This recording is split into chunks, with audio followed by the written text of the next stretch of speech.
dad's dream to talk about his favorite team with the son of digging the stats.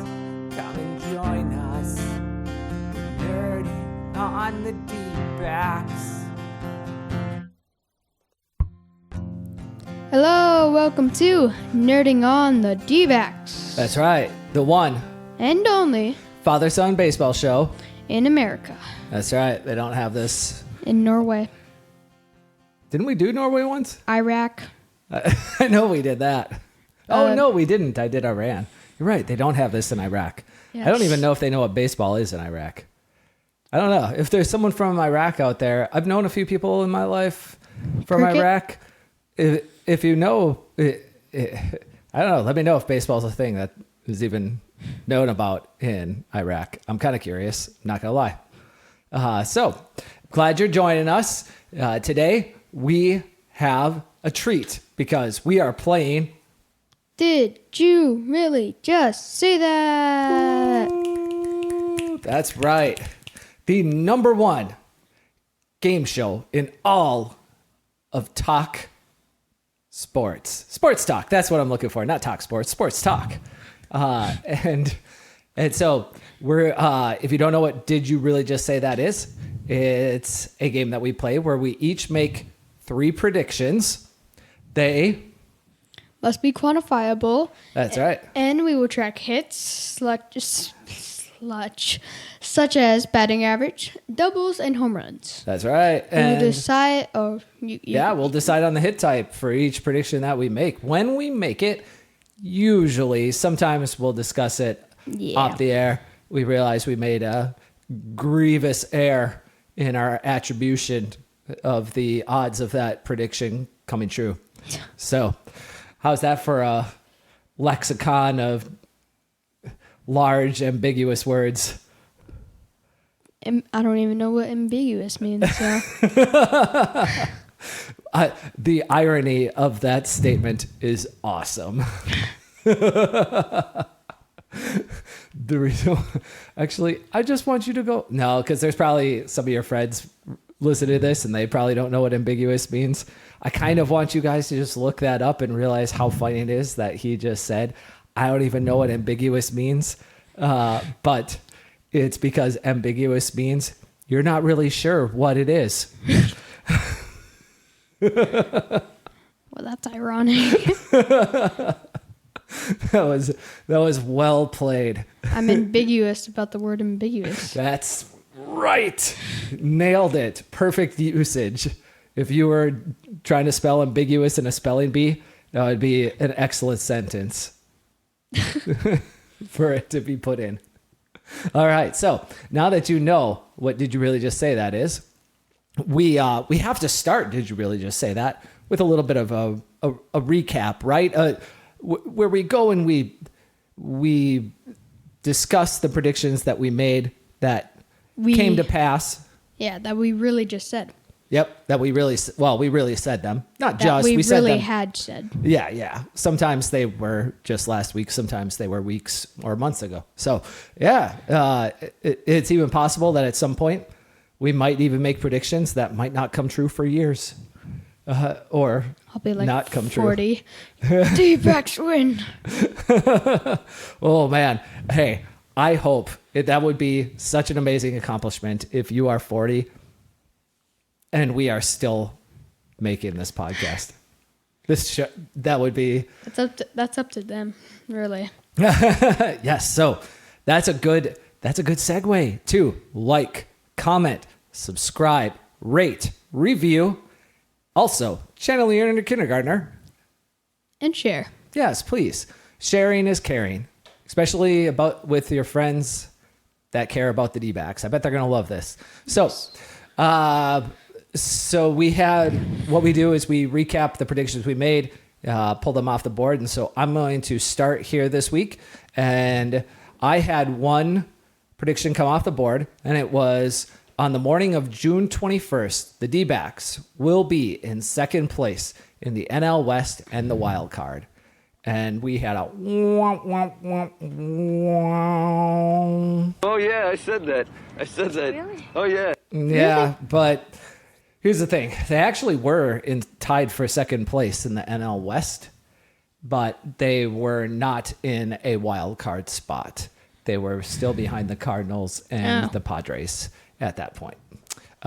So they actually were in second place for the wild card on the afternoon of June 20th, but both the Cardinals and the Padres won, knocking them out of wild card position. So that was... Well, crap. Yeah, so that was my one prediction. Came off the board. I was wrong. And then what did you have, son? I had the good news of a Lourdes Gurriel prediction. Lourdes Gurriel Jr. will have at least one hit in every game of the National Series. That's right. Snaps, Lourdes, and Phoenix. Yeah. Yeah, I think he had 5 or 6 hits in that series. It was pretty awesome. Yeah, I bet he watched the show and was motivated. Yeah. Yes. Yes. I kind of wonder how much English Lourdes knows. He has a translator. Yeah. You think while he's watching a show on YouTube, he has a translator? What does that mean? Or what I don't know how to say what does that mean? Yeah. And what? Yeah. Did he really say that? Yeah. I guess now, with ChatGPT 4, you could just have it translated in real time while you're watching. That would be certainly possible. It wouldn't sound like us, but whatever his. Hi, I am Phoenix /son. So yeah. So that's it. That's it for the week. Let's recap our stat lines here. All right. So for Dad, his batting average is .429. Big number. 3 doubles and 1 home run. Yeah, that's what I'm bringing. Yep. And me, son, the best hitter, and did you really just say that baseball history, has .310 batting average, 3 doubles, and 2 home runs. That's right. You said that. Really? Yep, really. Yes. Really. So, good job, dude. You got a double. You've got another one. A real opportunity at a home run coming off the board here pretty soon. At the end of the week, we'll find out. Depends on how they do against the Twins and the A's. I swing versus the fences. I swing for the fences. But I think you're in good position though to pull this off. I would definitely say, for it being a home run, considering where the team was back when you made this prediction, the one that's about to come off the board, I give you a coin flip at this stage of it happening, which is a pretty big change in their line. So that's awesome. So let's start making some predictions here. We'll make our 3 predictions. I think you should start off. You want me to start off? Okay. Yeah. Well, I'm going to pile on the bandwagon here. And by that, I mean, if you are in Dbacks Twitter at all, you are going to see how many people are just ready to DFA Eugenio Suarez from the team. And it's not a happy occasion, of course, when you have to DFA a guy, but let's face it, he's already made more money in his life than probably just about anybody listening to this show ever will. You never know. Yeah. Hell, he's probably made more money just this season being terrible at Major League Baseball than most people listening to this show will even make in their lifetime. So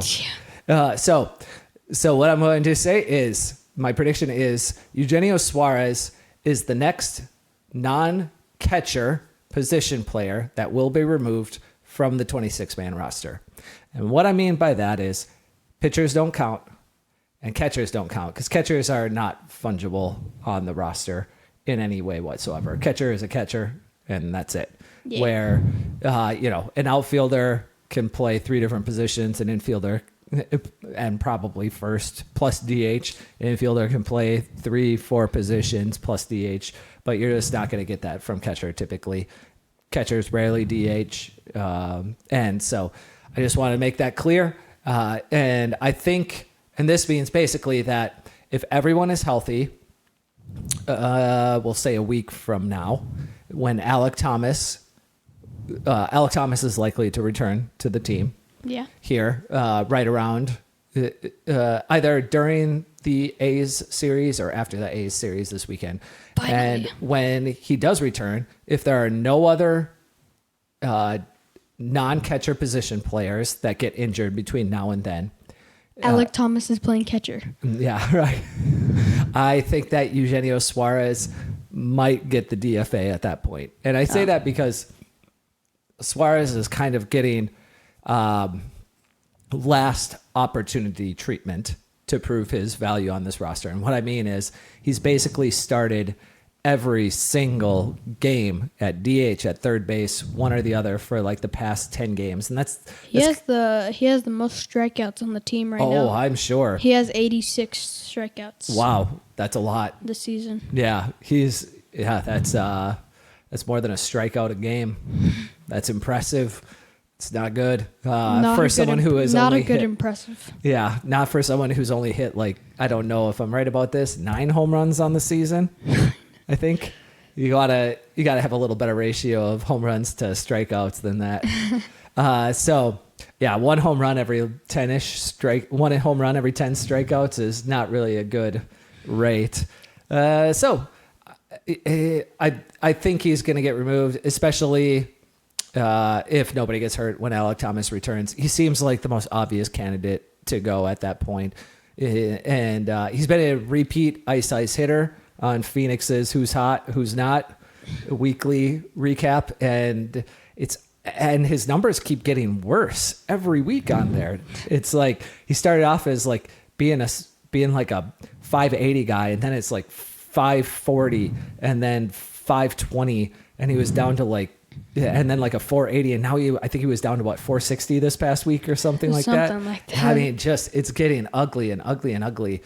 He the D-backs have 2 guys on their roster in Kevin Newman and Blaze Alexander. They're both basically better or more valuable versions of the modern day Geno. By the way, want to give a shout out to Blaze Alexander. His older brother, CJ Alexander, just got called up to the show with the Royals today. How cool is that? I thought you like he's coming to this show, but no. We're not like that yet.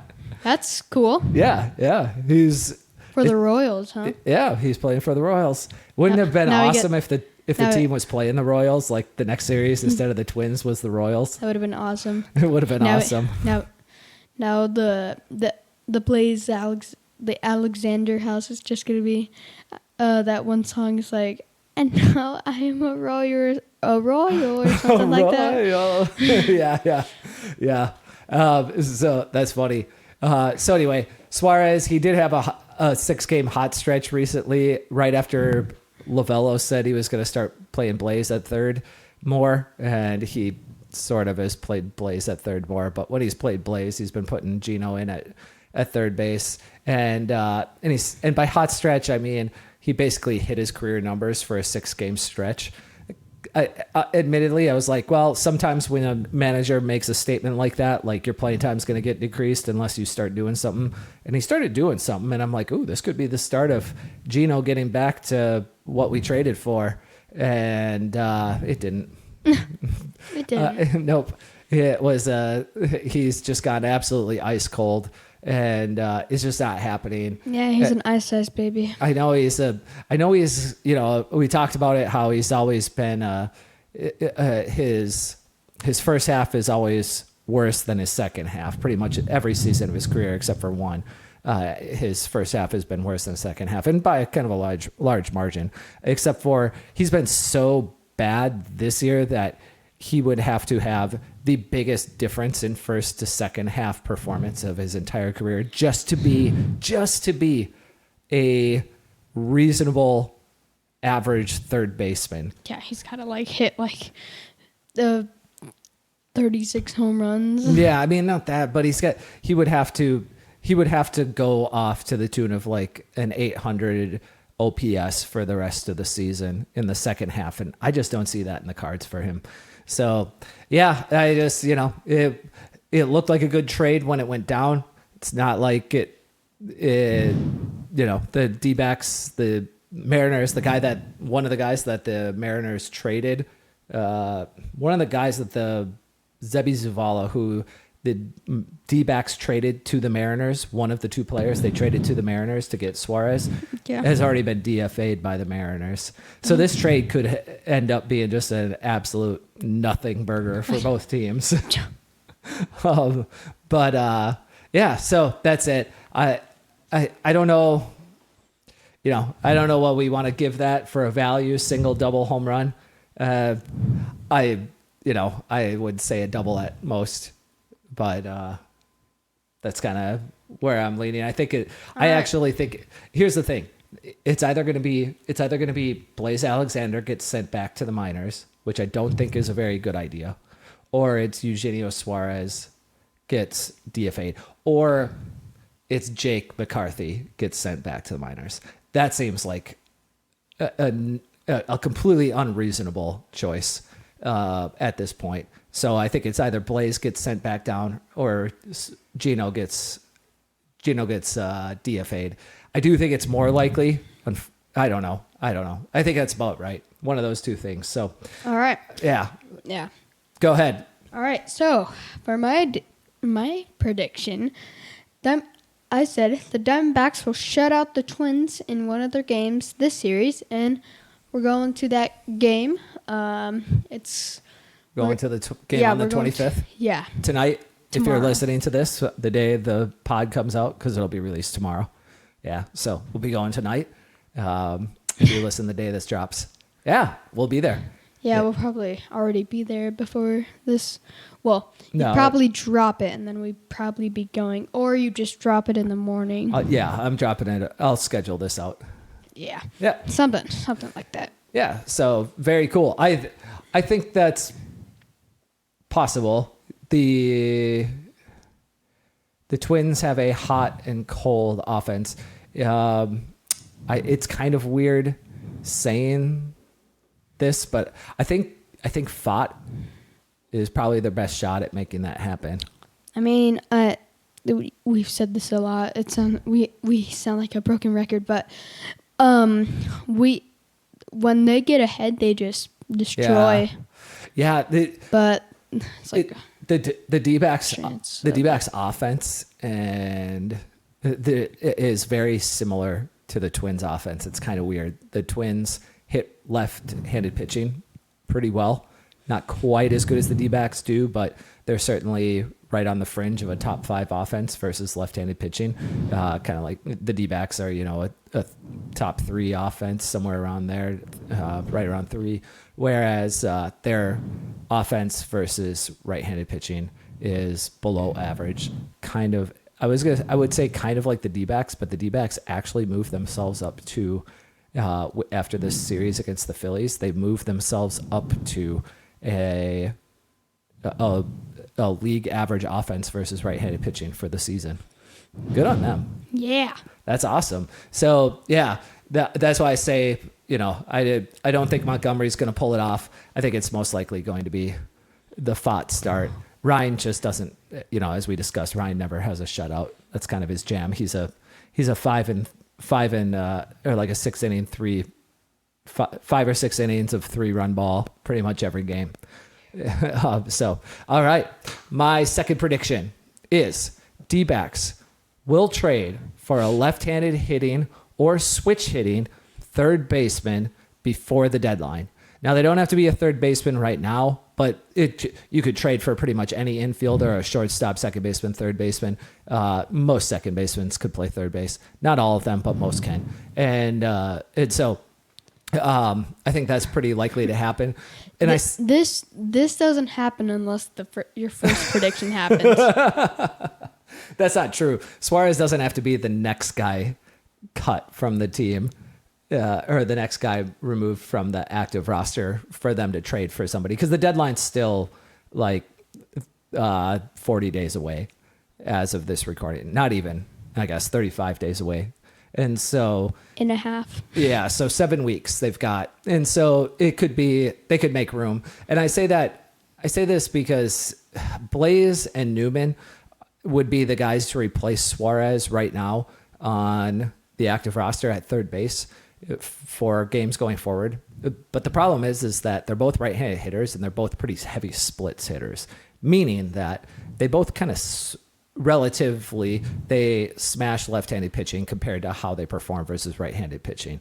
Blaze legitimately smashes lefty-handed pitching and struggles a lot versus right-handed pitching. I feel like the whole team does. Most of the righties, yeah. Whereas Newman is a lot closer. He hits left-handed pitching. He doesn't hit left-handed pitching nearly as good as Blaze, but he hits right-handed pitching better than Blaze does. So that's kind of, they still need, they could really use a left-handed pitcher, a left-handed hitter or switch hitter who hits right-handed pitching better.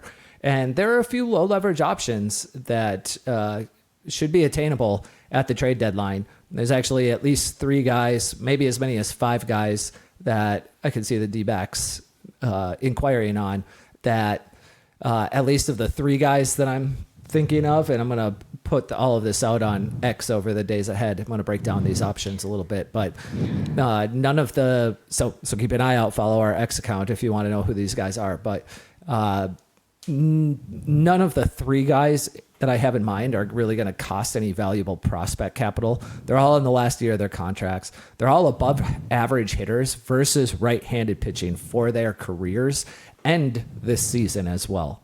And that's a huge improvement for third base production on the season. Like right now, we're getting about 40% below league average offense versus right-handed pitching. And if we can just bring that up to just average, that's an incredible improvement for the team. And so you're only looking for a strong side platoon guy here. You don't need a superstar or anything like that. You could still keep Blaze in at third base as the short side of the platoon and versus all the lefties, and just give the guy that you trade for the bats versus right-handed pitching. And on top of that, a couple of them are pretty amazing with their glove as well. They're former shortstops who just as recently as last season were playing shortstop mostly. Yep, that's exactly right. Everyone's a shortstop. So they could definitely play a solid third base. So I like this. I think they got a real opportunity here to make a low leverage move, a low wattage move from a trade perspective, or like a headline perspective that has a big impact on the team. Did you really just say that? All right. He really just said that. Your second prediction, Phoenix. All right. So, I'm going to say that Corbin Carroll will have the most triples at the end of the regular season. For all of Major League Baseball or on the team? On the team. On the team. I think it's very likely to happen. Yeah, I give this a single. This is pretty much just a straight up bunt, but really what you're making a prediction on is Corbin Carroll staying healthy here and being in the lineup. He's always healthy. Yeah. I mean, except for the times when he's not. But there's an article that comes out like right now as I say that he like is injured for the rest of the season. Don't you dare put that on Corbin Carroll. All right. Yeah, so he leads the team in triples right now by a pretty decent margin. I'm pretty sure. I didn't look this up. I haven't looked this up, but yeah, I think it's a pretty good single. Right? Yeah. You'll get that one almost certainly. So nice. I like it. We need some of those.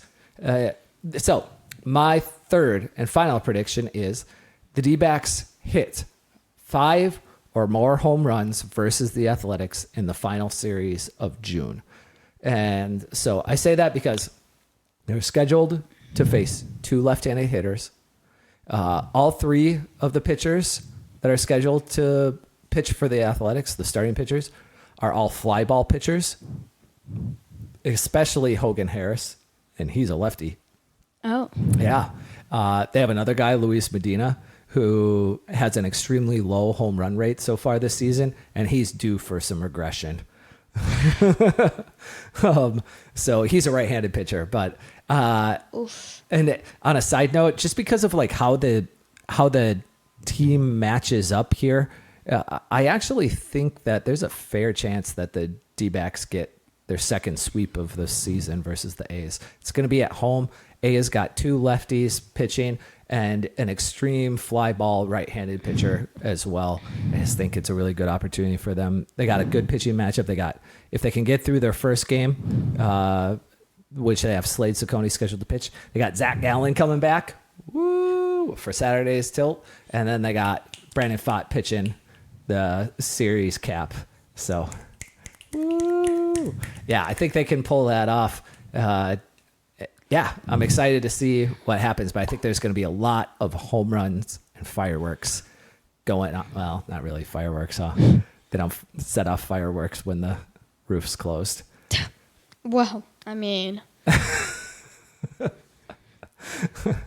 maybe they could. You never know. They might.